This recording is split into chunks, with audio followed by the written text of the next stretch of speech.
In this video, we're going to have a look at how to effectively work with tradespeople. Once you have got into property investing, you will probably be wanting to refurbish a property, in which case you'll need a full-on build team. But once the property is refurbished and tenanted, you'll then get into the day-to-day management of the property, and you'll still need expert trades to help you manage the property day-to-day throughout the tenancy.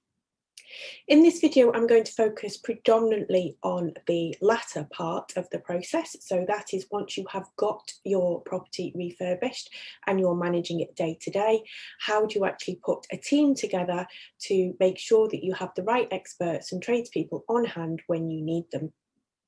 As I'm sure many of you know, it can be challenging to find and to retain over the long term good tradespeople.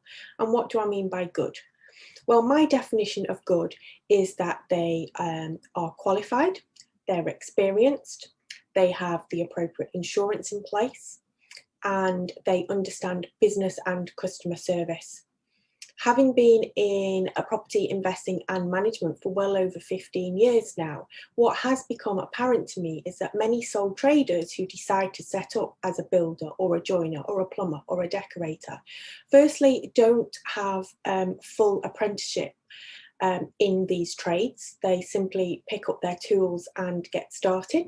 So they're not properly trained in these important aspects. And secondly, they have little to no business or customer service experience.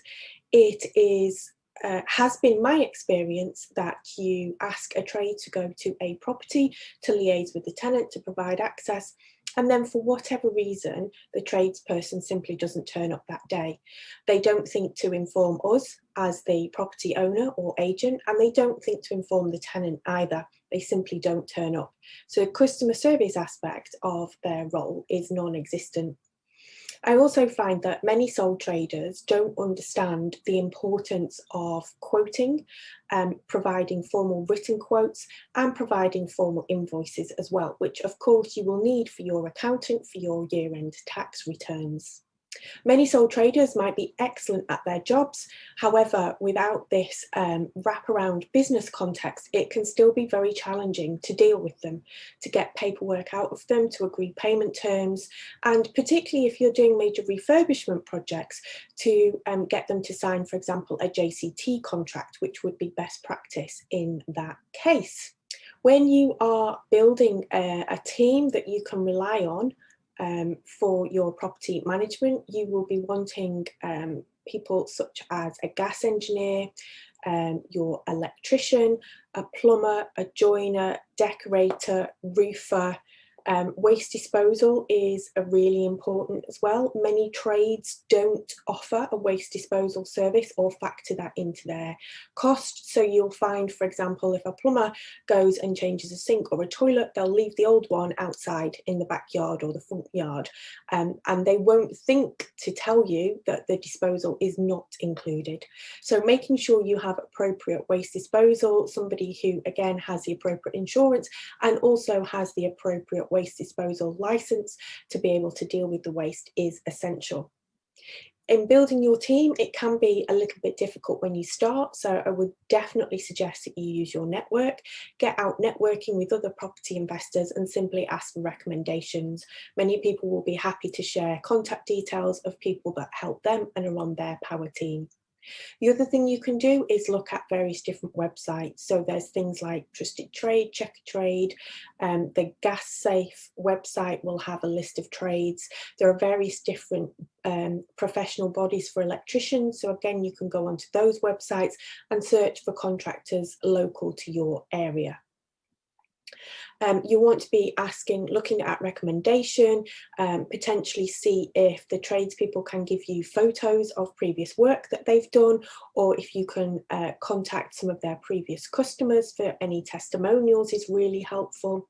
I also find it really helpful to speak to the trades in advance. So don't leave it until you've got water pouring through the ceiling on a Friday night to go and find a plumber. Spend some time finding these people when it's not an emergency. You've got time to talk to them, maybe invite them over for a coffee, meet them at their place of work, for example, and set out your expectations on how you want to work with them. You want to check, for example, what their business structure is. Are they VAT registered? As I've mentioned, make sure they've got the right insurances, what their payment terms are. You know, do they expect cash at the end of the day? That's not necessarily going to be easy or appropriate for you to be able to fulfill. Ideally, you want somebody that can invoice and then has at least a 7-day payment term and will accept payment by backs, for example. Makes life a lot easier for you, also gives them the certainty that they're going to get paid within a timely manner, but also that they're not going to get cash in hand on the day. So it is worth taking the time to build the relationships. For specialist trades, particularly gas engineers and electricians, you need to make sure that they have the appropriate qualifications for the work that you're asking. So for example, not all gas engineers are installation engineers of boilers. Some of them might just do servicing, minor maintenance or landlord gas safety checks. Similar for electricians as well. Electricians need specific qualifications and experience to be able to carry out an electrical installation condition report, for example. So do make sure that any trade you commission has the relevant qualifications to carry out the work that you're doing. For those trades, you also want to check that they are members of professional bodies, and you can do this by asking for their membership number, and you can contact their professional trade body. Usually just check them out online. For general handymen and builders, you want to make sure that they have public liability insurance in place. Again, you'll be surprised how many sole traders are not aware of this or simply don't want to pay the small nominal fee each year to have this insurance in place, but you absolutely must use a trade with appropriate insurance in place. Obviously, you need the appropriate insurance in place as well, that goes without saying. You want to make sure that if you're asking them to do some specialist work, for example, working on ladders or working in confined spaces, that they've had appropriate training to do that and that they understand the risks, can carry out risk assessment and make sure that they are going to be safe in carrying out the work that you have asked them to do. Once you have found a good trade, it's really important to keep hold of them. You want to be building a power team that you can rely on and work with over the long term. So good communication is really important. Prompt payment really helps as well. So if you can pay your trades really promptly, don't be trying to screw them down on cost. I would rather pay my trades a little bit more than the going rate to make sure that they stay in business. You don't want to push your plumber for his bestest mate rates and then find out next week he's gone out of business because he can't pay his bills. So it needs to be a win-win situation. So it's really important to respect their experience and their knowledge that they are bringing to your property and to the work that you're asking them to do. So in conclusion, it's a really good idea to start looking for key tradespeople that you're going to need in your power team to help you manage your property going forwards.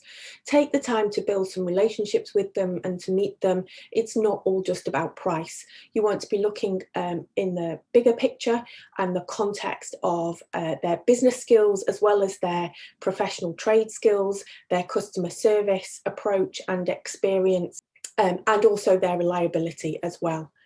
Trades are renowned for not turning up and not telling you that they've not turned up. So you really do want to build a relationship so that they will inform you and your tenant if for any reason that they can't make a planned visit, for example. I hope this has given you some hints and tips on how to find and retain good tradespeople, not only for refurbishing your property, but also for the ongoing day-to-day maintenance to keep your property in tip-top shape going forwards.